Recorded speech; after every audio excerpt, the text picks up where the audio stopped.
ನಮಸ್ಕಾರ. ಸುದ್ದಿ ಸಂವಾದಕ್ಕೆ ಸ್ವಾಗತ. ನಾನು ವೆಂಕಟರಮಣಗೌಡ. ನಮ್ಮ ಜೊತೆ ಸಂವಾದದಲ್ಲಿ ನಮ್ಮ ಪ್ರಧಾನ ಸಂಪಾದಕರಾದ ಶಶಿಧರ ಭಟ್ ಅವರಿದ್ದಾರೆ. ಶಶಿಧರ ಭಟ್ ಅವರೇ, ಕಾರ್ಯಕ್ರಮಕ್ಕೆ ಸ್ವಾಗತ. ತಮಗೂ ಸ್ವಾಗತ ಗೌಡ್ರಿ. ಗಡಿಯಲ್ಲಿ ಚೀನಾ ಮತ್ತು ಭಾರತ ಸೇನೆ ನಡುವೆ ದೊಡ್ಡ ಮಟ್ಟದ ಸಂಘರ್ಷವೇ ಆಗಿದೆ, ರಕ್ತ ಹರಿದಿದೆ.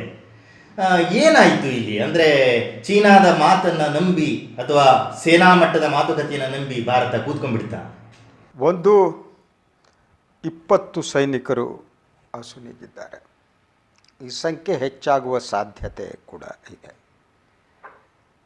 ಅವರಿಗೆ ಗಡಿ ಕಾಯುವುದಕ್ಕಾಗಿ, ದೇಶವನ್ನು ಉಳಿಸುವುದಕ್ಕಾಗಿ ಬಲಿದಾನ ನೀಡಿದ ಅವರಿಗೆ ಮೊದಲನೇದಾಗಿ ನಾವೆಲ್ಲ ಹೃದಯಪೂರ್ವಕವಾದ ಒಂದು ಕೃತಜ್ಞತೆಯನ್ನು ಸಲ್ಲಿಸಬೇಕು. ಹಾಗೆಯೇ ಅವರ ಕುಟುಂಬದ ಚಿತ್ರಗಳನ್ನು ನೋಡಿದಾಗ ಕಣ್ಣಲ್ಲಿ ನೀರೆಲ್ಲ ರಕ್ತ ಬರುತ್ತೆ. ಸೊ ಅವರ ಮಕ್ಕಳು, ಪುಟ್ಟ ಮಕ್ಕಳು, ಆ ಕುಟುಂಬಗಳು ಮತ್ತೆ ಅವರನ್ನು ಪಡೆದುಕೊಳ್ಳೋದಕ್ಕೆ ಸಾಧ್ಯ ಇಲ್ಲ. ಯುದ್ಧದ ಕ್ರೌರ್ಯ ಅಂದರೆ ಹಾಗೆ. ಯುದ್ಧ ಅಂದರೆ ರಕ್ತಪಾತ, ಯುದ್ಧ ಅಂದರೆ ಸಾವು. That is one thing. ನಾವು ಮೊದಲನೇದಾಗಿ ಆ ವೀರ ಯೋಧರನ್ನು ನೆನಪು ಮಾಡ್ಕೊಳ್ಳೋಣ, ದೇಶದ ಜನ ನೆನಪು ಮಾಡ್ಕೋಬೇಕು ಅನ್ನೋದು ಒಂದು. ಸೆಕೆಂಡು, ಈ ಸಂದರ್ಭದಲ್ಲಿ ದೇಶ ಒಗ್ಗಟ್ಟಿನಿಂದ ಇರಬೇಕಾಗಿದೆ. ಎಲ್ಲರೂ ಒಂದು ಅನ್ನಬೇಕಾಗಿದೆ.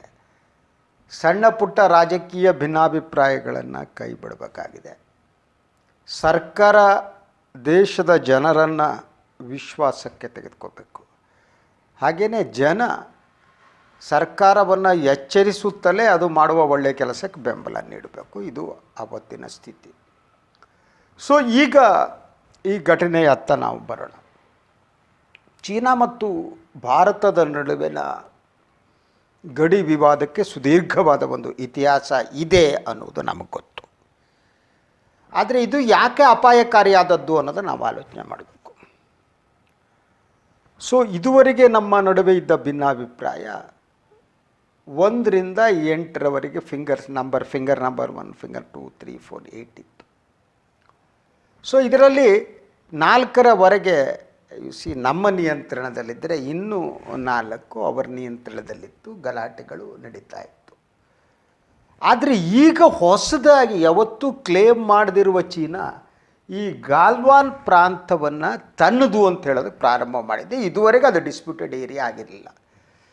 Finger 1 to 8 was A disputed area. ಅದು ಡಿಸ್ಪ್ಯೂಟ್ ಆಗಿತ್ತು. ಅರ್ಧ ನಮ್ಮ ಹತ್ರ ಇತ್ತು, ಅರ್ಧ ಅವ್ರ ಹತ್ರ ಇತ್ತು. ಈ ಸಲ ಅವರು ಭಾರತದ ಗಡಿಯ ಉದ್ದಕ್ಕೂ ನಾಟ್ ಎ ಸಿಂಗಲ್ ಪಾಯಿಂಟ್, ಎಲ್ಲ ಕಡೆ ಒಂದು ಮಿನಿಮಮ್ 10 ಪಾಯಿಂಟ್ಸ್ನಲ್ಲಿ ಅವರು ಸೈನ್ಯವನ್ನು ತಂದು ನಿಲ್ಲಿಸೋದಕ್ಕೆ ಪ್ರಾರಂಭ ಮಾಡಿದಾಗಲೇ ಇದರ ತೀವ್ರತೆ ಏನು ಅನ್ನೋದು ಅರ್ಥ ಆಗೋದಕ್ಕೆ ಪ್ರಾರಂಭ ಆದದ್ದು. ಹಾಗೆಯೇ ಒಂದು 5 ರಿಂದ 8 ಫಿಂಗರ್ವರೆಗೆ ಇದ್ದದ್ದು ನಮ್ಮ 4-3ವರೆಗೂ ಅವರು ಎಂಟ್ರಿ ತಗೊಂಡ್ರು. ದಟ್ ಈಸ್ ದ ಒಂದು. ನಂತರ ವಿವಾದಾತ್ಮಕವಾಗಿಲ್ಲದೆ ಇರದ ಗಾಲ್ವಾನ್ ಪ್ರಾಂತವನ್ನು ತನ್ನದು ಅಂತ ಈಗ ನಿನ್ನೆಯಿಂದ ಚೀನಾ ಒಂದು ಕ್ಲೇಮ್ ಮಾಡೋದಕ್ಕೆ ಪ್ರಾರಂಭ ಮಾಡಿದೆ.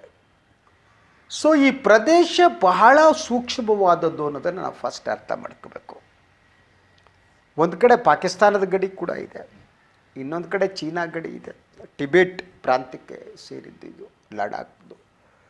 ಸೊ ಇಡೀ ಇದರಲ್ಲಿ ನಡೆಸ್ತಾ ಇರುವ ಇದರದ ತೀವ್ರತೆ ಏನು ಅಂದರೆ 1975ರಲ್ಲಿ ಹಿಮಾಚಲ ಪ್ರದೇಶದ ಗಡಿಯಲ್ಲಿ ಏನು ನಡೆದಿತ್ತು ಹಿಂಸಾಚಾರ, ಅದಾದ ಮೇಲೆ ನಡೆದದ್ದು ಆಫ್ಟರ್ 1975. ಇಂಥ ಹಿಂಸಾಚಾರ ನಡೆದೇ ಇರಲಿಲ್ಲ, ಅದು ನಡೆದದ್ದು ಅನ್ನೋದನ್ನು ನಾವು ಅರ್ಥ ಮಾಡ್ಕೋಬೇಕು. ಅಂದರೆ ಚೀನಾ ಒಂದು ಪ್ರೀ ಪ್ಲ್ಯಾಂಡ್ ಆಗಿ ಬಂದಿದೆ ಮತ್ತು ಚೀನಾ ಅಮಾನವೀಯವಾಗಿ ವರ್ತಿಸಿದೆ. ಯುದ್ಧ ಅಂದರೆ ಗುಂಡು ಹೊಡೆದ್ರೆ ಐ ಕ್ಯಾನ್ ಅಂಡರ್ಸ್ಟ್ಯಾಂಡ್. ನೀವು ಬಡಿದು ಕೊಲ್ಲುವಂತಹ ಹೀನ ಕೃತ್ಯಕ್ಕೆ ಚೀನಾ ಕೈ ಹಾಕಿದೆಯಲ್ಲ, ನನಗದು ಆಶ್ಚರ್ಯ ತಂದಿಲ್ಲ. ಚೀನಾದ ಮನಸ್ಥಿತಿನೇ ಹಾಗೆ. ಅವರು ಬಡಿದು ಕೊಲ್ಲೋದೇ ಅವರ ಮನಸ್ಥಿತಿ. ಯಾಕೆಂದರೆ ಅಲ್ಲಿ ಜನತಂತ್ರದ ಹೋರಾಟಗಳು ನಡೆದಾಗ ಟಿಯಾನ್ಮೆನ್ ಗೇಟ್ನಲ್ಲಿ ಏನಾಯಿತು ಅನ್ನೋದು ನಮಗೆ ಗೊತ್ತಿದೆ. ಅವರು ಹೊಡೆದು ಕೊಲ್ಲೋದು ಕೂಡ ಗೌರವಯುತವಾಗಿಯೂ ಕೂಡ. ಯುದ್ಧ ಅಂದರೆ ಯುದ್ಧ ನಡೀತೆ, ಹಿಂಸೆ ಅಂದರೆ ಆ ಹಿಂಸೆಯ ರೂಪ ಬೇರೆ. ನೀವು ಹೊಡೆದಾಕ್ಬಿಡ್ತೀರಿ ಮುಗಿದು. ಬಡಿದು ಕೊಲ್ಲೋದು ಅಂದರೆ ಏನ್ರಿ ಇದು? ನಿಮಗೆ ಏನಾಯಿತು ಅವತ್ತು ರಾತ್ರಿ? ಸೊ ಚೀನಾ ಅಧಿಕಾರಿಗಳು ಸೈನ್ ಹಾಕಿದ್ರು, ಒಂದು ಒಪ್ಪಂದಕ್ಕೆ ಬರಲಾಗಿತ್ತು, ನಮ್ಮ ಸ್ಥಾನಕ್ಕೆ ಹೋಗಬೇಕು. Yes, that was thing.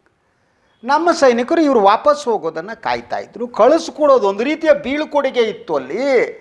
ಅದು ಭಾರತೀಯ ಸಂಪ್ರದಾಯ, ಅದು ನಮ್ಮ ನಂಬಿಕೆ. ನಾವಾಗಿ ಭಾರತೀಯರು ಯಾವತ್ತೂ ಕೂಡ ಹಿಂಸೆಯನ್ನು ಮಾಡಿಲ್ಲ. ನಮಗೆ ಬುದ್ಧ ಬಸವನ ನಾಡು ಇದು. ನಾವು ಇಂಡಿಯಾದ ಜನ ಯಾವತ್ತೂ ಕೂಡ ತಾವಾಗಿ ಹಿಂಸೆ ಮಾಡಿಲ್ಲ. ಇಂಡಿಯಾ ಯಾವತ್ತೂ ಕೂಡ ಬೇರೆಯವರ ಮೇಲೆ ದುರಾಕ್ರಮಣವನ್ನು ಮಾಡೇ ಇಲ್ಲ. ಯಾಕಂದರೆ ಭಾರತೀಯ ಮನಸ್ಸಿನ ಒಳಗಡೆನೇ ಈ ದುರಾಕ್ರಮಣದ ಮನಸ್ಥಿತಿ ಇಲ್ಲ, ಅಥವಾ ಬೇರೆ ಪ್ರಾಂತಗಳನ್ನು ಕಬಳಿಸಬೇಕು ಅನ್ನೋದು ಮನಸ್ಥಿತಿ ಇಲ್ಲ. ಅತಿಥಿಗಳು ಅಂತ ಹೇಳೋರು ಗೌರವದಿಂದ ನೋಡೇ ನಾವು ಹಲವಾರು ರಾಜ್ಯಗಳನ್ನು ಕಳೆದುಕೊಂಡಿದ್ದೆ. ಅಂಥ ಮನಸ್ಥಿತಿಯಲ್ಲಿ ಇರುವ ದೇಶ ಇದು. ಸೋಮವಾರ ಸಂಜೆ ಒಪ್ಪಂದದ ಪ್ರಕಾರ ಚೀನಿ ಸೈನಿಕರು ಹೋಗ್ತಾರೆ ಅಂತ ಅವ್ರನ್ನ ಕಳಿಸ್ಕೊಡ್ತಾ ಇದ್ದಾರೆ. ಅವರು ಹೋಗ್ತಾ ಇದ್ದಾರೆ, ಹಿಂದ್ಗಡೆ ನಿಂತಿದ್ದಾರೆ ಕರ್ನಲ್ ಸಂತೋಷ್ ಅವರಿದ್ದಾರೆ, ಹಾಗೆಯೇ ಇಬ್ಬರು ಸೈನಿಕರು ಮೊದಲಿದ್ದದ್ದು. ಸೊ ಹೋಗ್ತಾ ಇದ್ದವರು ಒಮ್ಮೆಲೆ ತಿರುಗಿ ತಮ್ಮ ಕೈಯಲ್ಲಿರುವ ಲಾಠಿಯಿಂದ ಕಬ್ಬಣದಲ್ಲಿದ್ದರಿಂದ ಹೊಡೆಯೋಕ್ಕೆ ಪ್ರಾರಂಭ ಮಾಡಿದ್ದಾರೆ. ಆ ಕಡೆ ಚೀನಾ ಕಡೆಯಿಂದ ಕಲ್ಲು ತೂರಾಟ ಪ್ರಾರಂಭ ಆಗಿದೆ. ಆಗ ಭಾರತೀಯ ಸೈನಿಕರು ಇದನ್ನೇ ಎಕ್ಸ್ಪೆಕ್ಟ್ ಮಾಡಿಲ್ಲ ಅಂತ ನನಗೆ ಅನಿಸುತ್ತೆ. ಇಷ್ಟು ಕ್ಷುಲ್ಲಕ ಮಟ್ಟಕ್ಕೆ, ಇಷ್ಟು ಹೀನ ಸ್ಥಿತಿಗೆ ಹೋಗ್ತಾರೆ ಚೀನಾ ಸೈನಿಕರು ಅಂದ್ಕೊಂಡಿಲ್ಲ. ಸೊ ಇವರಿಂದನೂ ಕಲ್ಲು ತೂರಾಟ, ಹಿಂಸಾಚಾರ ಪ್ರಾರಂಭ ಆಗಿದೆ. ಸೊ ಈ ಹಿಂಸಾಚಾರದಲ್ಲಿ ಭಾರತದ 20 ಜನ ಸೈನಿಕರು ಈಗ ಹಸುನೀಗಿದ್ದಾರೆ. 3 ಜನ ಸ್ಥಳದಲ್ಲೇ ಹಸುನೀಗಿದ್ದರು, 17 ಜನ ಸಿದ್ಧಟ್ ಆಸ್ಪತ್ರೆಗೆ ಹೋದ್ಮೇಲೆ ಹಸುನೀಗಿದ್ದಾರೆ. ಇನ್ನೂ ಕೆಲವರಿಗೆ ಪೆಟ್ಟಾಗಿದ್ದಾರೆ ಅನ್ನತ್ತೆ ಗೊತ್ತಿಲ್ಲ. ಆದರೆ ಚೀನಾದ ಕಡೆಯಲ್ಲಿ ಎಷ್ಟು ಜನ ಹಸುನೀಗಿದ್ದಾರೆ ಅನ್ನೋ ಅಧಿಕೃತ ಮಾಹಿತಿಯನ್ನು ಯಾರೂ ಕೊಟ್ಟಿಲ್ಲ ಇದುವರೆಗೆ. 43 ಅನ್ನೋದು ANI ವರದಿ. ಇದನ್ನು ನಾವು ಅರ್ಥ ಮಾಡ್ಕೋಬೇಕು. ಚೀನಾ ಭಾಳ ಇದನ್ನು ಹ್ಯಾಂಡಲ್ ಮಾಡ್ತಾ ಇರೋದು. ಇವತ್ತು ಅವರ ಗ್ಲೋಬಲ್ ಟೈಮ್ಸ್ ಎಡಿಟೋರಿಯಲ್ನಲ್ಲಿ ಕೆಲವು ಅಂಶಗಳನ್ನು ಹೇಳಲಾಗಿದೆ. ಗ್ಲೋಬಲ್ ಟೈಮ್ಸ್ ಎಡಿಟೋರಿಯಲಲ್ಲಿ ಹೇಳ್ತಾ ಇರೋದು, ನಾವು ಉದ್ದೇಶಪೂರ್ವಕವಾಗಿ ಎಷ್ಟು ಜನ ಹಸಿನೀಗಿದ್ರು ಅನ್ನೋದನ್ನು ನಾವು ಪ್ರಕಟ ಮಾಡ್ತಾ ಇಲ್ಲ ನಮ್ಮ ಕಡೆ. ಯಾಕೆ ಅಂದರೆ ಇದು ರಾಷ್ಟ್ರೀಯವಾದಕ್ಕೆ ಉತ್ತೇಜನ ಕೊಡುವ ಸ್ಥಿತಿ ನಮಗೆ ಅಗತ್ಯ ಇಲ್ಲ. ನಾವು ಇದನ್ನು ಇದೇ ರೀತಿ ಹ್ಯಾಂಡಲ್ ಮಾಡ್ತೀವಿ ಅನ್ನೋದು. ಇದನ್ನು ನಾವು 2 ರೀತಿ ನೋಡಬೇಕು. ಇಡೀ ಅಪ್ರೋಚ್ ಚೀನಾ ಯಾವ ರೀತಿ ಅಪ್ರೋಚ್ ಮಾಡ್ತಿದೆ, ಇಂಡಿಯಾ ಯಾವ ರೀತಿ ಅಪ್ರೋಚ್ ಮಾಡ್ತಿದೆ, ಇಂಡಿಯಾದ ಮಾಧ್ಯಮಗಳು ಯಾವ ರೀತಿ ಅಪ್ರೋಚ್ ಮಾಡ್ತವೆ. ಅದು ಕಂಟ್ರೋಲ್ಡ್ ಮಾಧ್ಯಮಗಳಿವೆ ಬಿಡಿ.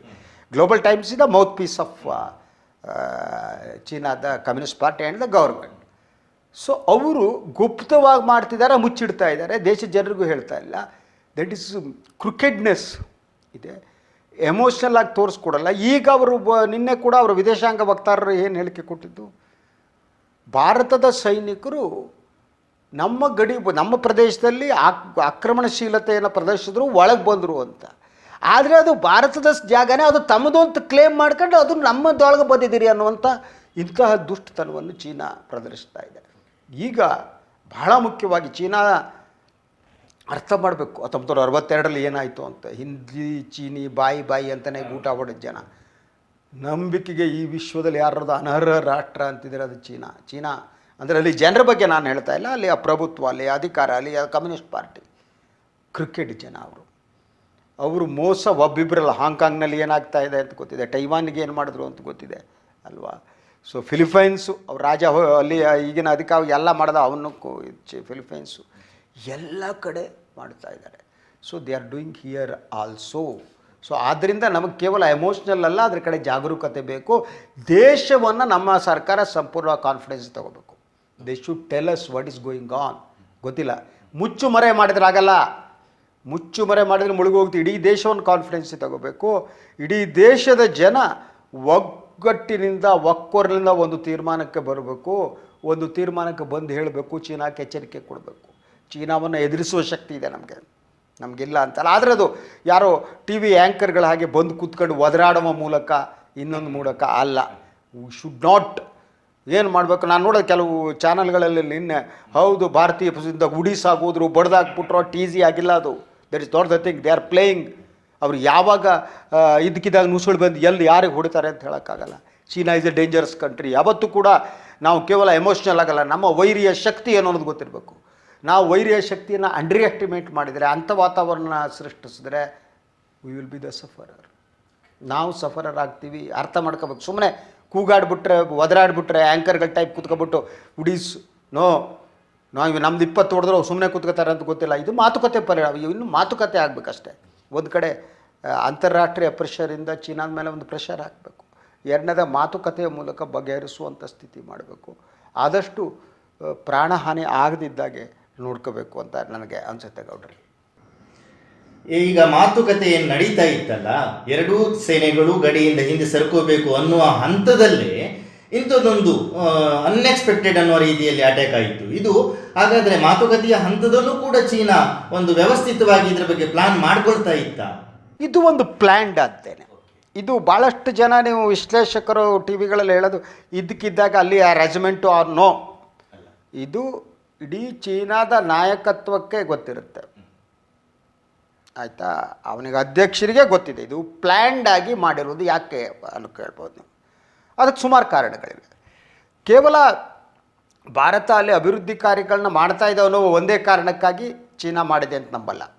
ಅದು ಲಾಂಗರ್ ಆದ ಪ್ಲ್ಯಾನ್. ಅದು ಚೀನಾದ ವಿಸ್ತರಣಾವಾದಿ ಮನಸ್ಥಿತಿ ಏನಿದೆ, ಚೀನಾ ಬಹುಮಟ್ಟಿಗೆ ಬೇರೆ ಲ್ಯಾಂಡ್ ನುಂಗದೇ ಅದರ ಮನಸ್ಥಿತಿ ಅಲ್ವಾ. ಅದಕ್ಕೆ ಯಾವುದೂ ಇಲ್ಲ. Cricket country, cricket people. So ಆ ವಿಸ್ತರಣಾವಾದಿ ಮನಸ್ಥಿತಿಯ ಒಂದು ಭಾಗ ಅದು. ಅದರಲ್ಲಿ ನಿಮ್ಮ ಲೋಕಲ್ ಆಡಿಯನ್ಸಿಗೆ ಮೆಸೇಜ್ ಕೊಡೋದು ಇದೆ. ಯಾಕಂದರೆ ಆಫ್ಟರ್ ಕೊರೋನಾ ನಂತರ ಚೀನಾದ ಒಳಗಡೆ ರಾಜಕೀಯ ವಿಪ್ಲವಗಳು ಏನು ನಡೀತೇವೆ, ಒಳಗಡೆ ಏನು ರಾಜಕೀಯ ಬೆಳವಣಿಗೆಗೆ ಆಗ್ತೀವಿ, ಹಾಂಗ್ಕಾಂಗ್ನಲ್ಲಿ ಏನು ರಾಜಕೀಯ ಬೆಳವಣಿಗೆ ಆಗ್ತಾಯಿದೆ, ಇದು ಎಲ್ಲದಕ್ಕೂ ಕೂಡ ಒಂದು ಉತ್ತರ ಕೊಡುವ ಯತ್ನ ಕೂಡ ಇದರಲ್ಲಿದೆ. ಕೇವಲ ಭಾರತ ಮಾತ್ರ ಟಾರ್ಗೆಟ್ ಅಂತಲ್ಲ. ಅಂದರೆ ಇಡೀ ವಿಶ್ವದಲ್ಲಿ ಅವರೀಗ ಸೌತ್ ಚೀನಾ ಸೀದಲ್ಲಿ ಏನು ಮಾಡ್ತಾರೆ ಅಂತ ಗೊತ್ತಿದೆ. ಸೌತ್ ಚೀನಾ ಸೀದಲ್ಲಿ ಪೂರ್ಣ ನಿಯಂತ್ರಣದ ಇಟ್ಕೊಂಡು ಆ ಸೌತ್ ಚೀನಾ ಸೀ ಹತ್ರ ಬರುವ ಎಲ್ಲ ರಾಷ್ಟ್ರಗಳನ್ನು ಅದು ಕಬಳಿಸ್ತಾ ಇದೆ. ಅದರ ಜೊತೆಗೆ ದರ್ ಇಸ್ ಅಮೇರಿಕ ಮತ್ತು ಚೀನಾದ ಏನು ಫೈಟ್ ಏನಿದೆಯಲ್ವಾ, ವಿಶ್ವದ ಆಧಿಪತ್ಯಕ್ಕೆ, ಅದು ಕೂಡ ಇನ್ವಾಲ್ವ್ ಆಗಿದೆ. ಯಾಕೆಂದರೆ ಈ ಟ್ರಂಪ್ ಹುಚ್ಚ ಬಂದ ಮೇಲೆ ಭಾಳಷ್ಟು ಕಡೆ ಇರುವ ಸೌತ್ ಚೀನಾ ಸಿ ಮತ್ತು ಈ ಕಡೆ ಏಷ್ಯಾದ ಕಡೆ ಇರುವ ತನ್ನ ಸೈನಿಕ ಎಲ್ಲ ವಾಪಸ್ ತಗೋತಾ ಇದ್ದಾನೆ ಅಲ್ವಾ. ದೋಸ್ ಅಮೇರಿಕ ಇಸ್ ಲೂಸಿಂಗ್. ಟ್ರಂಪ್ ಏನೋ ಅಂದ್ಕೊಂಡು ಮಾತಾಡ್ಕೊಂಡು ಹೋಗ್ತಿದ್ದಾನೆ. ಅವರು ವಿಶ್ವದ ಅಣ್ಣ ಅನ್ನುವ ಸ್ಥಾನವನ್ನು ಚೀನಾ ಕಬಳಿಸುವ ಚಾನ್ಸ್ ಇದೆ, ಅಮೇರಿಕ ಕಳೆದುಕೊಳ್ಳೋ ಚಾನ್ಸ್ ಇದೆ ಬಿಕಾಸ್ ಆಫ್ ಗ್ರೇಟ್ ಟ್ರಂಪ್. ಇದು ಕೂಡ ಇನ್ವಾಲ್ವ್ ಆಗಿದೆ. ಇದೊಂದು ಟೆಸ್ಟ್ ಡೋಸ್ ಅಂತ. ಇದು ಮಾಡಿದ ಕಡೆ ಈಗ ಅಮೇರಿಕ ಏನು ಮಾಡುತ್ತೆ, ಭಾರತ ಸಹಾಯಕ್ಕೆ ಬರುತ್ತಾ ಏನಾಗುತ್ತೆ ಅನ್ನೋದನ್ನು ಇದು ಮಾಡುತ್ತೆ. ಸೊ ಅಲ್ಟಿಮೇಟ್ಲಿ ಮಹಾನ್ ಯುದ್ಧಕ್ಕೆ ಹೋಗುತ್ತೆ ಅಂತ ನಾನು ನಂಬಿಲ್ಲ. I don't believe that. ಯಾಕಂದರೆ ಇಂಡಿಯಾ ಮತ್ತು ಚೀನಾದ ನಡುವೆ $100 ಬಿಲಿಯನ್ $10 ವಹಿವಾಟಿದೆ. ಅದರಲ್ಲಿ ಈ ವಹಿವಾಟಿನಲ್ಲಿ ವ್ಯಾಪಾರದಲ್ಲಿ China has an upper and not India. So ಚೀನಾದಿಂದ ಭಾರತಕ್ಕೆ ಎಕ್ಸ್ಪೋರ್ಟ್ ಆಗೋದು ಜಾಸ್ತಿ, ನಮ್ಮಲ್ಲಿಂದ ಅಲ್ಲಿಗೆ ನಮ್ಮದೇ ಅಲ್ಲಿಗೆ ಎಕ್ಸ್ಪೋರ್ಟ್ ಆಗೋದು ಕಡಿಮೆ. ಸೊ ಆ ಕಾರಣಕ್ಕಾಗಿ ಅದರಿಂದ ಈ ಬಿಸ್ನೆಸ್ ಎಲ್ಲ ಕಳ್ಕೊತಾರೆ ಅಂತ ನನಗೆ ಅನಿಸಲ್ಲ. ಆದರೆ ವಿಶ್ವದ ಅಣ್ಣನಾಗುವ ಯತ್ನದಲ್ಲಿ ಇದೊಂದು ಟೆಸ್ಟ್ ಡೋಸನ್ನು ಕೊಡಲಾಗಿದೆ ಈ ವಿಶ್ವದ ರಾಜಕಾರಣ. ಅದರ ಜೊತೆಗೆ ಏಷ್ಯಾದ ನಾಯಕತ್ವದ ಪ್ರಶ್ನೆ ಏನಿದೆ, India is giving tough competition to China. So ಅದು ಕೂಡ ಇನ್ವಾಲ್ವ್ ಆಗಿದೆ. ಎಸ್, ಏಷ್ಯಾಕ್ಕೆ ನಾಯಕರು ಯಾರು? We are. ಏಷ್ಯಾದ ದೊಡ್ಡಣ್ಣ ಯಾರು? ನಾವು, ನೀವಲ್ಲ, ನೀವು ಇಲ್ಲೇ ಮುಚ್ಕೊಂಡಿರಿ ಅನ್ನುವ ಅದು ಇದೆ. ಸೊ ಆ ಕಾರಣಕ್ಕಾಗಿ ಅದು ಇಲ್ಲೂ ಕೂಡ ಒಂದು ರೀತಿಯ ಟೆಸ್ಟ್ ಡೋಸ್. ಕೆಲವು ಪ್ರದೇಶಗಳನ್ನು ಅದು ಆಕ್ರಮಿಸಿ ಆಗಿದೆ. ನಾವು ಹೇಳ್ತಾ ಇಲ್ಲ, ಅದು ಇಂಡಿಯಾದ ಗೌರ್ಮೆಂಟ್ ಅದನ್ನ ಹೇಳಬೇಕು. ತಗೊಂಡ್ರೆ ಎಸ್, ಇಷ್ಟು 60 ಚದರ ಕಿಲೋಮೀಟರ್ ಅಷ್ಟು ಒಳಗಡೆ ಬಂದಿದ್ದಾರೆ ಅಂತ ಹೇಳಬೇಕು. ಜನರನ್ನು ವಿಶ್ವಾಸಕ್ಕೆ ತಗೋಬೇಕು. ಇವರು ಜನರನ್ನು ವಿಶ್ವಾಸಕ್ಕೆ ತಗೊಳ್ಳದೆ ಮಾಡೋಕ್ಕೋದ್ರೆ ಅಲ್ಟಿಮೇಟ್ಲಿ ದೇ ವಿಲ್ ಸಫರ್. ಕೇವಲ ನೆಹರನ್ನು ಬೈಕೊಂಡು ಹೋದ್ರಾಗಲ್ಲ. ಈ ಭಕ್ತರು ಕೂಡ ಅಷ್ಟೇ. ಈಗ ಚೀನಾ ಇಂಡಿಯಾದೊಳಗೆ ಪ್ರವೇಶಿಸಿದೆ, ಆದ ಕಾರಣಕ್ಕಾಗಿ ರಾಹುಲ್ ಗಾಂಧಿ ರಾಜೀನಾಮೆ ಕೊಡಬೇಕು ಅಂದರು ಅಂದರೆ ಈ ಭಕ್ತರು ನನ್ನ ಮಕ್ಕಳು ಇವರು ದಟ್ ಇಸ್ ಅ ಬುಲ್ಶಿಟ್. ನನ್ನ ಮಕ್ಕಳು ಈಗ ಅವ್ರನ್ನ ಬೈಯಕ್ಕೆ ನನಗೆ ಇಷ್ಟ ಇಲ್ಲ. ಯಾಕಂದರೆ ನಾವೆಲ್ಲ ಒಗ್ಗಟ್ಟಾಗಿರೋ ಸಮಯ ಇದು. ಸೊ ಈ ರೀತಿಯ ಡಿಫ್ರೆಂಟ್ ಆದ ಆಯಾಮಗಳು ನನಗೆ ಇದರಲ್ಲಿ ಕಾಣ್ತವೆ ಗೌಡ್ರೆ. ಚೀನಾ ಎಲ್ಲವನ್ನು ಅತಿಕ್ರಮಿಸಿಕೊಳ್ತಾ ಬರುವಂಥ ಹೊತ್ತು ಬೇರೆ ಬೇರೆ ದೇಶಗಳನ್ನು ನೋಡಿದ್ದೀವಿ. ಈಗ ನಮ್ಮ ನೆರೆಯ ರಾಷ್ಟ್ರಗಳು ಕೂಡ, ನೇಪಾಳ ನಮ್ಮ ಜೊತೆಗೆ ಇದೆಯೋ ಇಲ್ವೋ ಇವಾಗ ಗೊತ್ತಿಲ್ಲ ಈಗಿನ ಸನ್ನಿವೇಶ ನೋಡಿದ್ರೆ, ಹಾಗೆ ಪಾಕಿಸ್ತಾನ ನಮ್ಮ ವೈರಿ. ಇಂಥ ಸಂದರ್ಭದಲ್ಲಿ ನಮ್ಮ ನೆರವಿಗೆ ಯಾರು ಅನ್ನುವ ಪ್ರಶ್ನೆ ಬಂದಾಗ ಇದನ್ನು ಹೇಗೆ ವಿಶ್ಲೇಷಿಸಬಹುದು ಚೀನಾದ ಈ ಕುತಂತ್ರವನ್ನು? ಒಂದು ನಮ್ಮ ವಿದೇಶಾಂಗ ನೀತಿಯಲ್ಲಿ ನಾವು ಏನು ಮಾಡಿದ್ದೀವಿ ಅಂತ ಭಾಳ ಮೊದಲನೇದಾಗಿ ಚೀನಾ ಏನು ಮಾಡಿತು 2014 ನಂತರ ಚೀನಾ ಮಾಡಿದ ಒಂದು ಕೆಲಸ ಅಂದರೆ ಅವರದ್ದು CPEC ಯೋಜನೆ ಏನಿದೆ ಅನುಷ್ಠಾನಕ್ಕೆ ಬರಬೇಕಾದ್ರೆ ಅದು ಭಯ ಇತ್ತು. ಅದು ಯಾಕೆಂದರೆ ನೀವು ಗಿಲ್ಗಿತ್ ಬಲ್ತಿಸ್ತಾನ್ ಮತ್ತು ಅದು ಯಾವುದು ಪಾಕ್ ಆಕ್ರಮಿತ ಕಾಶ್ಮೀರ ಪ್ರದೇಶದಲ್ಲೇ ಇದು ಬರುತ್ತೆ. CPEC ಯೋಜನೆ ಏನಿದೆ ಅದು ಚೀನಾದ ಮಹತ್ವಾಕಾಂಕ್ಷಿ ಯೋಜನೆ. 2-3 ಕಾರಣಕ್ಕೆ. ಒಂದು, ಪಾಕಿಸ್ತಾನವನ್ನು ಸಂಪೂರ್ಣವಾಗಿ ಸಾಲದ ಇದರಲ್ಲಿ ಮುಳುಗಿಸೋದಕ್ಕೆ ಯೋಜನೆ ಅವರಿಗೆ ಸಹಾಯ ಆಗುತ್ತೆ. ಪಾಕಿಸ್ತಾನವನ್ನು ಈಗಾಗಲೇ ಅವರ ವಸಾಹತುವಾಗಿ ಮಾಡಿದ್ದಾರೆ. ಇಡೀ ಪಾಕಿಸ್ತಾನದ ಒಳಗಡೆ ಚೀನಿ ಒಂದು ಅಧಿಕೃತ ಭಾಷೆ ಆಗ್ತಾಯಿದೆ ಅಲ್ಲಿ ಬಹುತೇಕ ಚೀನಿ ವಸಾಹತುಗಳಿವೆ. ಗ್ವಾದಾರ್ ಏನೋ ಪೋರ್ಟ್ ಇದೆ, ಆ ಏರಿಯಾದಲ್ಲಿ ಎಲ್ಲ ಇದೆ. ಸೊ ಇದು ಏನು ಹೋಗ್ತಾ ಇದೆ, ಇದಕ್ಕೆ ಸಂಬಂಧಪಟ್ಟ ಹಾಗೆ ಅದಕ್ಕೆ ಇಂಡಿಯಾದ ಬಗ್ಗೆ ಲಿಟ್ಲ್ ಬಿಟ್ ಭಯ ಇದೆ ಚೀನಾಕ್ಕೆ.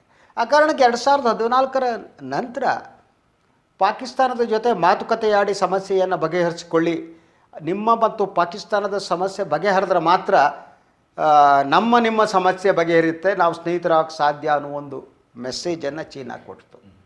ನಮ್ಮವ್ರು ಗಂಭೀರವಾಗಿ ತಗೊಂಡಿಲ್ಲ ಅದನ್ನ. ಸೊ ಮೊದಲನೇದಾಗಿ ಈ ಸಮಸ್ಯೆ ಅವರಿಗೆ ಬಗೆಹರಬೇಕು. ಯಾಕೆಂದರೆ ಸಿಪ್ಯಾಕ್ ಯೋಜನೆ ಏನಿದೆ ಅದು ಚೀನಾವನ್ನು ಸಂಪೂರ್ಣವಾಗಿ ಗಲ್ಫ್ ಮೂಲಕ ಯುರೋಪ್ ರಾಷ್ಟ್ರಗಳಿಗೆ ಅದು ಜೋಡಿಸುತ್ತೆ. ಅವರ ವ್ಯಾಪಾರ ವಹಿವಾಟು ಇನ್ನೆಲ್ಲೋ ಹೋಗಿ ನಿಂತ್ಕೊಳ್ಳುತ್ತೆ. ಆದ್ದರಿಂದ ಅವ್ರಿಗೆ ಮೋಸ್ಟ್ ಇಂಪಾರ್ಟೆಂಟ್. ಬಟ್ ನಾವು ಅದನ್ನ ಪ್ರೊಟೆಸ್ಟ್ ಮಾಡ್ತಾಯಿದ್ದೀವಿ, ಬಿಕಾಸ್ ಅದು ಪಾಕ್ ಆಕ್ರಾಂತ ಕಾಶ್ಮೀರದಲ್ಲಿ ಬರುತ್ತೆ ಅನ್ನೋದು. ಇದು ಒಂದು ಕಾರಣ ಚೀನಾಕ್ಕೆ ಸಿಟ್ಟಿದೆ. ಸೊ ಪಾಕಿಸ್ತಾನದ ಜೊತೆ ಸಂಬಂಧವನ್ನು ನೀವು ಸುಧಾರಿಸ್ಕೊಳ್ಳಿ ಅನ್ನೋ ಮಾತು ನಾವು ಕೇಳಿಲ್ಲ. ಎರಡನೇದಾಗಿ ಗಡಿ ಪ್ರದೇಶದಲ್ಲಿ ಇದ್ದಕ್ಕಿದ್ದಾಗೆ ಅಭಿವೃದ್ಧಿ ಚಟುವಟಿಕೆಗಳನ್ನು ತೀವ್ರಗೊಳಿಸಿದ್ದು, ಎಸ್ಪೆಷಲಿ ಲಡಾಖ್ನಿಂದ ಈಗೇನೋ ಒಂದು ರೋಡ್ ಮಾಡಲಿಕ್ಕೆ ಹೊಡುತ್ತೆ, ಅದು ಲಡಾಖ್ ರಾಜಧಾನಿ ಲೇಹದಿಂದ ಮೇಲೆ ಇದಕ್ಕೆ ಹೋಗಿ ಸೇರುತ್ತೆ. That is a beautiful road. ಆ ರೋಡ್ ಆದರೆ ಭಾಳಷ್ಟು ಇದಾಗುತ್ತೆ ಮತ್ತು ನಮ್ಮ ಸೈನ್ಯವನ್ನು ಫಾಸ್ಟಾಗಿ ನಾವು ಯಾವ ಪ್ರದೇಶಕ್ಕೆ ತಗೊಂಡು ಹೋಗ್ಬೋದು, ಅದು ಅವರಿಗೆ ಇಷ್ಟ ಇಲ್ಲ. ಈ ಎಲ್ಲ ಕಾರಣಗಳನ್ನು ಸೇರಿಸಿಕೊಂಡು ಒಂದು ಎಚ್ಚರಿಕೆಯನ್ನು ಕೊಡುವ ರೀತಿಯಲ್ಲಿ, ಹೆದರಿಸುವ ರೀತಿಯಲ್ಲಿ ಭಾರತವನ್ನು ಹೆದರ್ಸೋಕ್ಕೆ ಸಾಧ್ಯನ ಅಂತ. ಯಾಕೆಂದರೆ ಚೀನಾ ಭಾರತವನ್ನು ಹೆದರಿಸ್ತಾನೆ ಬಂದಿತ್ತು, ಅದನ್ನ ಹೆದರಿಸೋದನ್ನೇ ಅಥವಾ ಡಿಪ್ಲೊಮೆಟಿಕ್ ವೇಯಲ್ಲಿ. ಸೊ ಕಾಂಗ್ರೆಸ್ ಸರ್ಕಾರಗಳು ಇದನ್ನ ಹ್ಯಾಂಡಲ್ ಮಾಡ್ತಾ ಬಂದ ರೀತಿಯಲ್ಲಿ ಅವ್ರು ಡೆವಲಪ್ಮೆಂಟ್ ಮಾಡೋಕ್ಕೆ ಹೋಗಿಲ್ಲ. ವಿವಾದ ಪ್ರದೇಶದಲ್ಲಿ ಹಾಗೆ ಬಿಟ್ಬಿಟ್ಟು ಸ್ಟಾರ್ಟ್ ಮಾಡಿದ್ರು, ಅದು ಫಾಸ್ಟಾಗಿ ಮಾಡಿಲ್ಲ. ಭಾಳಷ್ಟು ಈ ರೋಡ್ಗಳೆಲ್ಲ 2010 ದೇ ಸ್ಟಾರ್ಟೆಡ್, ಬಟ್ ಫಾಸ್ಟಾಗಿ ಆಗಿರಲಿಲ್ಲ. ಮೋದಿ ಬಂದಮೇಲೆ ಅದನ್ನ ಫಾಸ್ಟಾಗಿ ಮಾಡೋದಕ್ಕೆ ಪ್ರಾರಂಭ ಮಾಡಿದ್ರು. ಆದ್ದರಿಂದ ಆ ಕಾರಣಕ್ಕೂ ಇವೆಲ್ಲ ಕಾರಣಗಳು ಸೇರಿದ್ದು ಅಂದರೆ ಪರ್ಫೆಕ್ಟ್ ಟೈಮಿಂಗ್ ಅಂತ ಚೀನಾಕ್ಕೆ ಅನಿಸಿರಬೇಕು. ಬಿಕಾಸ್ ಆಫ್ ದ್ಯಾಟ್ ಸೊ ಪ್ರೀಪ್ಲ್ಯಾಂಡ್ ಆಗೇ ಮಾಡಿದ್ದು. ಜಿನ್ಪಿಂಗಿಗೂ ಗೊತ್ತು, ಪೆಂಗಿಗೂ ಗೊತ್ತು. ಇದೇ ನಾವು ಸುಮ್ಮನೆ ಆ ಲೆವೆಲ್ ಅಲ್ಲ. ಈಗ ಏನೋ ಹೇಳ್ಕೊಬಿಡ್ಬೋದು. ದೇ ಆರ್ ಒಂದನೇದಾಗಿ ಅಮೇರಿಕಕ್ಕೆ ಅವರೊಂದು ಮಾಹಿತಿ ವಿಶ್ವಕ್ಕೆ ಹೇಳಬೇಕು, ನಾವು ದೊಡ್ಡಣ್ಣ ಆಗ್ತಾಯಿದ್ದೀವಿ. ವಿಶ್ವಕ್ಕೆ ಹೇಳಬೇಕು, ಏಷ್ಯಾಕ್ಕೆ ನಾವೇ ಇಂಡಿಯಾ ಅಲ್ಲ ಅನ್ನೋದು ಹೇಳಬೇಕು. ಸೊ ಇದೆಲ್ಲ ಸೇರಿ ಒಂದು ಟೆಸ್ಟ್ ಡೋಸ್ ಕೊಟ್ಟಿದೆ ಅನಿಸುತ್ತೆ. ಬಟ್ ಸಾಮಾನ್ಯ ಜನ ನಾವು ಅಂದುಕೊಂಡಿದ್ದಕ್ಕಿಂತ ಇದು ಗಂಭೀರವಾಗಿದೆ. ಈಗ ನಾವು ಮಾಡಬೇಕಾದ್ದು ಈಗ ಭಾಳಷ್ಟು ಜನ ಚೀನಿ ವಸ್ತುಗಳನ್ನು ನೀವು ಬಹಿಷ್ಕರಿಸಿ ಅನ್ನೋ ಕರೆ ನೀಡಿದ್ರು, ಅದು ಸಾಧ್ಯನಾ ಅಂತ ನೋಡಬೇಕು. ನಾನು ಈ ಪೇಪರ್ನಲ್ಲೇ ನೋಡ್ತಾ ಇದ್ದು ನೋಡ್ಕೊಳ್ಳಿ, ಇವತ್ತು ನನಗೆ ನಗು ಏನು ಅಂದರೆ ಚೀನಾದ ವಿರುದ್ಧದ್ದು ಎಲ್ಲ ಬರ್ತಾ ಇರುತ್ತೆ. ಅಡ್ವರ್ಟೈಸ್ಮೆಂಟ್ ಯಾರ್ದು ಮೇಲ್ಗಡೆ? ಪೇಟಿಎಮ್. ಆ ಪೇಟಿಎಮ್ಮಲ್ಲಿ ಚೀನಾದ ಇನ್ವೆಸ್ಟ್ಮೆಂಟ್ ಇದೆ, ಚೀನಾ ಕಂಪ್ನಿದು. ನೀವು ಯಾವುದರಲ್ಲಿ ಇಲ್ಲ ರೀ ಮಕ್ಕಳು, ಅದನ್ನು ಹೇಗೆ ಮಾಡ್ತೀರಿ ನೀವು ಹೇಳಿ? ನಾವು ಹಿಡ್ಕೊಂಡು ಮಾತಾಡ್ತಿದ್ದು ಮೊಬೈಲು ಚೀನಾದ ಕಂಟ್ರಿ, ಚೀನಾದಲ್ಲಿದೆ, ಏನು ಮಾಡ್ತೀರಿ? ಸೊ ಇದು ನಾವು ಅಂದುಕೊಂಡಷ್ಟು ಸುಲಭ ಆಗಿಲ್ಲ. ಬಟ್ ನಾವೀಗ ತೀರ್ಮಾನ ತಗೋಬೇಕು. We should take A decision. ನಮಗೆ ಏನು ಬೇಕು ಅಂತ ಚೀನಾದ ಬಹಿಷ್ಕರಿಸಿ ಸಾಧ್ಯ ಇದೆ. ಕರೆ ಕೊಡೋಕ್ಕಾಗುತ್ತಾ ಪ್ರಧಾನಿ ಅವರಿಗೆ, ಇನ್ನೊಂದಕ್ಕೆ ಮಾತಾಡೋರಿಗೆ? ಆತ್ಮನಿರ್ಭರ್ ಅಂದರೆ ಎಲ್ಲಿ ಸಾಧ್ಯ ಆಗುತ್ತೆ? ಇದು ನೋಡಿ, ಪೇಟಿಎಮ್ ಇದೇ ಪತ್ರಿಕೆ. ಪೇಟಿಎಮ್ ಕಂಪ್ನಿ ಯಾರ್ದು? ಚೀನಾದಿದೆ. ನಾವು ನಿಂತ್ರೆ ನಾನು ಹಾಕಿರೋ ಜಾಕೆಟು ಎಲ್ಲಿ ಚೀನಾದ ಇನ್ನೊಂದು ಬಂದಿದೆಯೋ ಗೊತ್ತಿಲ್ಲ. ನಮ್ಮ ಮನೇಲಿ ಪೂಜೆ ಮಾಡೋ ಗಣೇಶ ಚೀನಾದಿಂದ ಬರ್ತಾರೆ, ಗುಡ್ ಪೆನ್ ಚೀನಾದಿಂದ ಬರುತ್ತೆ. ಯಾರು ಅವಕಾಶ ಕೊಟ್ಟಿದ್ದು? ಸೊ ಇತ್ತೀಚೆಗೆ ಒಂದು ರೈಲ್ವೆ ಪ್ರಾಜೆಕ್ಟ್ 2016 ಅಂತ ಕಾಣುತ್ತೆ, ಚೀನಾದ ಒಂದು ಕಂಪ್ನಿ ಕೊಟ್ಟಿದ್ದಾರೆ. ಆ ಡೀಟೇಲ್ಸ್ ನನಗೆ ತಂದಿಲ್ಲ, ಹಾಗೆ ಬಂದೆ. ಚೀನಾದ ಒಂದು ಕಂಪ್ನಿ ಕೊಟ್ಟಿದ್ದಾರೆ ಈ ರೈಲುಗಳ ಇದನ್ನು ನಿರ್ಮಾಣ ಏನಿದೆ, ಹಳಿಗಳು ಮತ್ತು ಇದನ್ನು ಮಾಡೋದಕ್ಕೆ. 2016 ಗೊತ್ತಲ್ವ, ಚೀನಾ ಕಂಪ್ನಿಗಳಿಗೆ ಕೊಡಲ್ಲ, ನೀವು ಅದನ್ನ ಅನೌನ್ಸ್ ಮಾಡೋಕ್ಕಾಗಲ್ಲ. ಬಟ್ ನೀವು ಟೆಂಡರ್ ಕೊಡುವಾದ್ರೆ ಟೇಕ್ ಎ ಕಾಲ್ ಇನ್ಸೈಡ್. ಮತ್ತು ಯಾಕೆ ಸುಮ್ಮನೆ ಆತ್ಮನಿರ್ಭರು ಇನ್ನೊಂದು ನಿರ್ಭರು ಬಡ್ಕತ್ತೀರಿ ಇಲ್ಲಿ ಎಲ್ಲರ ತಲೆ ಮೇಲೆ ಟವಲ್ ಹಾಕೋದಕ್ಕೆ? That is the situation. ಅದೇ ಅಂತಾರಾಷ್ಟ್ರೀಯ ಸಂಬಂಧ ಅನ್ನೋದು ಬಹಳ ಸಂಕೀರ್ಣವಾಗಿರುವಂಥದ್ದು. ಅದನ್ನ ಅಷ್ಟು ನಾವು ಸುಲಭವಾಗಿ ಹೇಳ್ಬಿಡೋದಕ್ಕಾಗೋದಿಲ್ಲ. ಅದು ಎಮೋಷ್ನಲ್ ಆಗಿ ಮಾಡೋಕ್ಕಾಗಲ್ಲ. ನಾನು ಒಂದು ಮಾತು ಹೇಳ್ತೀನಿ, ಈಗ ನೋಡೋಣ, ನೀವು ಇಷ್ಟೆಲ್ಲ ಮಾತಾಡ್ಕೊಂಡು ಹೋಗ್ತಿರಲ್ಲಪ್ಪ, ನನಗೆ ನನ್ನ ಮಾನಸ ಸರೋವರ ಬೇಕು. ಕ್ಲೇಮ್ ಮಾಡೋಕ್ಕಾಗುತ್ತೆ ನಿಮಗೆ? ಚೀನಾದಲ್ಲಿದೆ ಮಾನಸ ಸರೋವರ, ನಮ್ಮ ಭಾರತೀಯರಿಗೆ ಬಹಳ ಮುಖ್ಯವಾದ್ದು.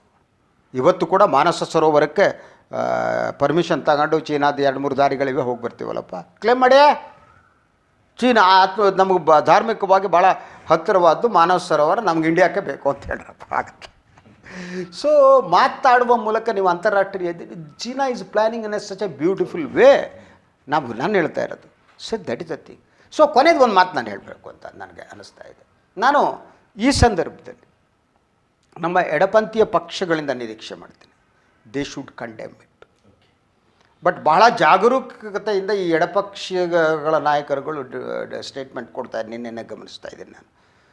ಸೊ ಎರಡೂ ಕಡೆ ನಾಶ ಆಗಿದೆ, ಎರಡೂ ಕಡೆ ಆಗಿದೆ ಮಾತುಕತೆ.